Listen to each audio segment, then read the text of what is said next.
Good day sa inyo mga ka-backyard. Kahapon po pinakita ko sa inyo yung mga pinapapisa natin.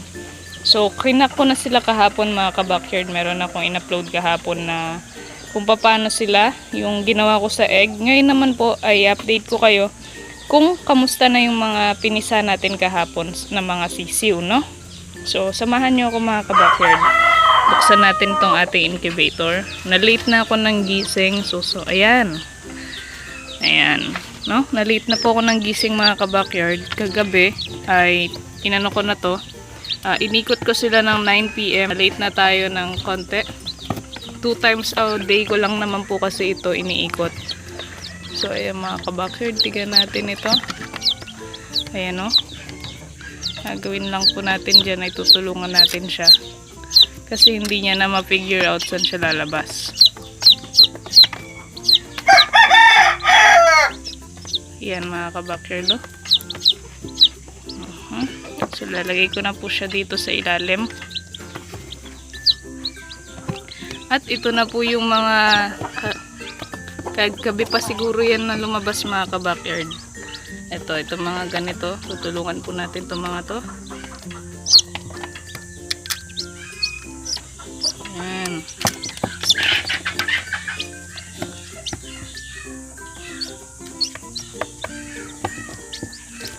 Huwag nyo lang kung sasaktan yung sisiw. Siyempre. Ayan. Ayan mga ka-backyard, oh. So lalagay ko na dito muna. So after ng harvest ng mga to mga ka-backyard, itong mga napisang to, ay dilinisin ko or disinfect natin itong incubator na to mga ka-backyard. Kasi after every harvest ay dinidisinfect ko po itong aking incubator. In terms ng magdi-disinfect mga ka-backyard, ang ginagawa ko lamang po ay soap with bleach, no? O zone rocks mga ka-backyard.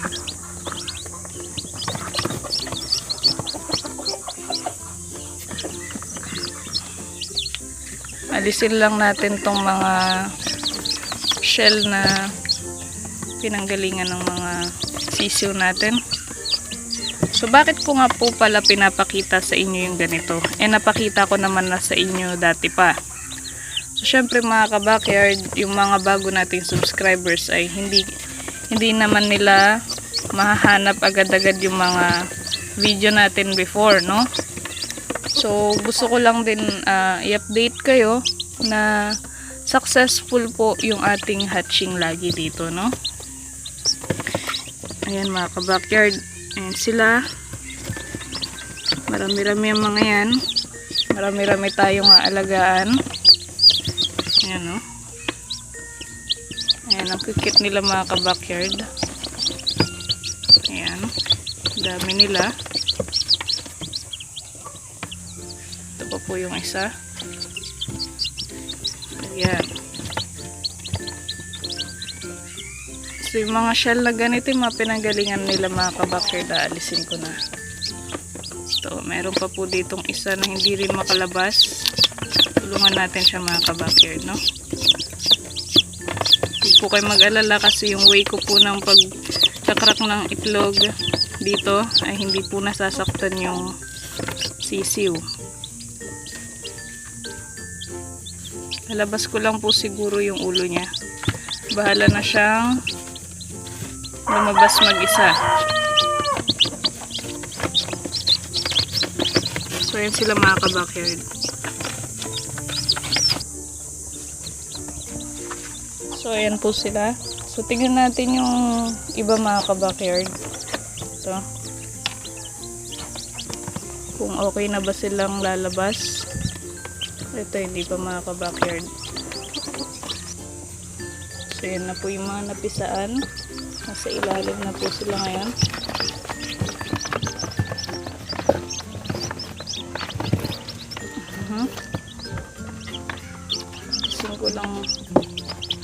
Alisin ko lang po yung mga shell dito sa taas, no?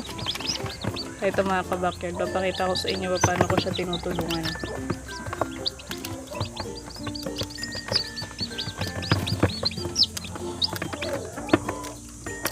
Ayan. Kapag wala na pong dugo, safe na po yung sisiw dyan mga kabakir. Alisin nyo na lang yung balat na yan.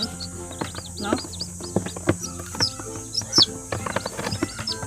Laglag na isa. Laglag na. Ayan. Para makalabas na po siya ng tuluyan.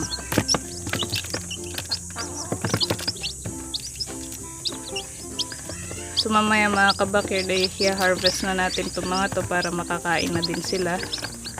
At lalagay ko muna sila sa karton, no? Doon ko muna po sila papakainin. Yan siya mga kabakir, do. So silipin natin yung pusod niya. Okay na po yung kanyang pusod mga kabakir. Wala nang kahit konting dugo. So pwede na po yun ilabas. Ayan. Yun lang, crowded na sila dito sa ilalim. Eto. Tignan po natin ito.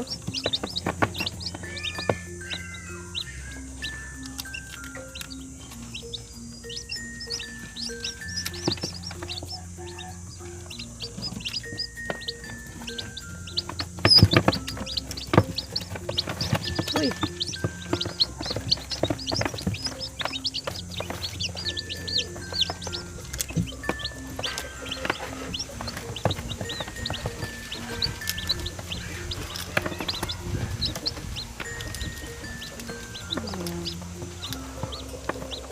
Malabas na po yung sisiw.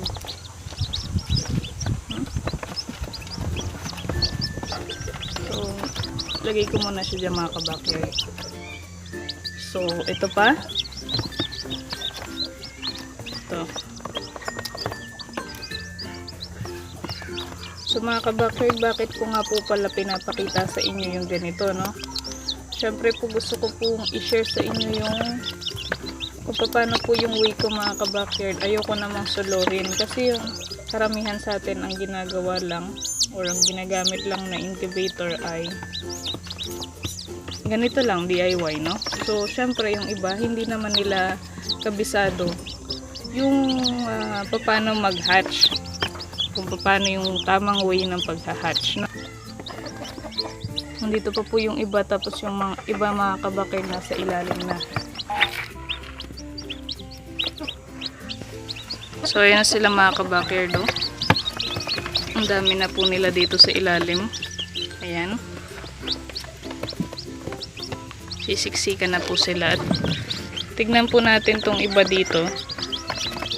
Meron pa po dito, 4. So ito mapipisa ngayon 30 mga kabakir. Tignan natin.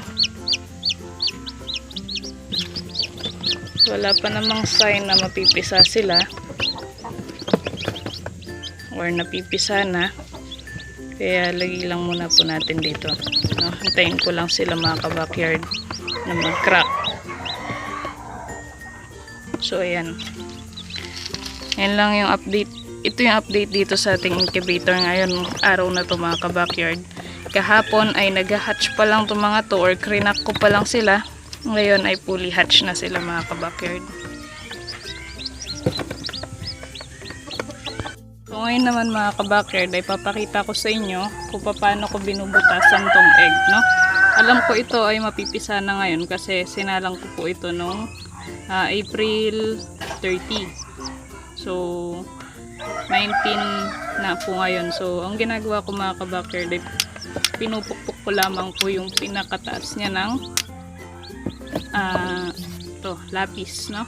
So tingnan natin ngayon mga kabakir kung tama nga bang hula ko na mapipisa na ito. Ayan. Good sign. Ayun, no? Ayan na po yung kanyang tuka. Iiwasan nyo lang po na dumugo kagaya nitong ginawa ko dito. Pero okay lang naman po yan. Huwag lang yung totally na talagang napadugo nyo ng husto. Kaya mga kabakir, lalagay nyo na siya sa isang gilid. So ito din. Ganon din po. Ayan. Ayan, no?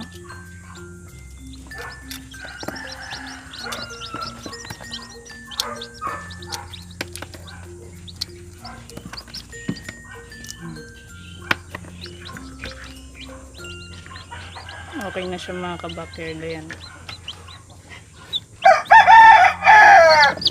Ang isa pa, ganti natin.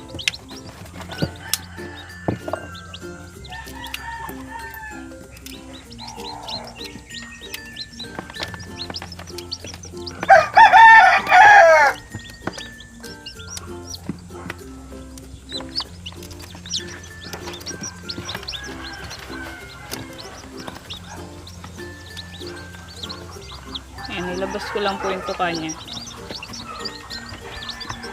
Para safe. Para safe na siya mga ka-backyard, no? Ayan. Iilang po natin dyan. So, ito pa ulit. Saan to?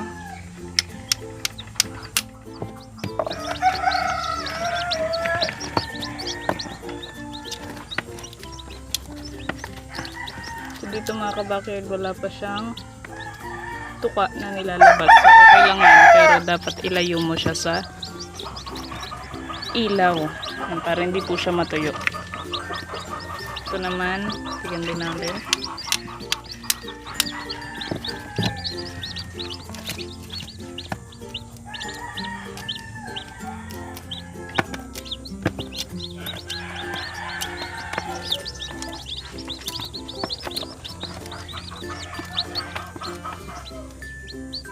Ayan.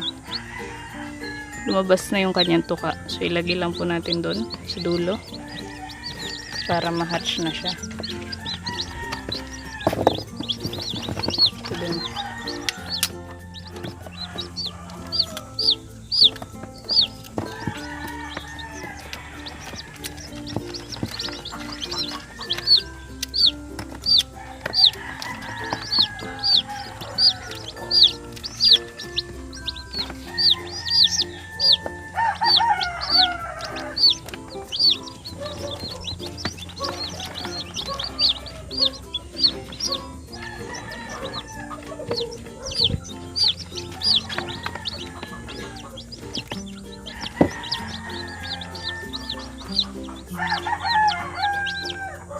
So, yan yung mga sisiw natin dyan mga ka-backyard. Ito, tingnan din natin to.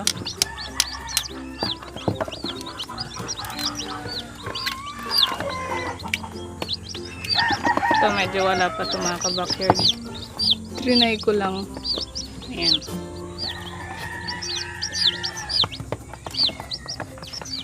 So, ayan na po sila. And then, ito na yung mga kasama niya mga ka-backyard, no? Ayan.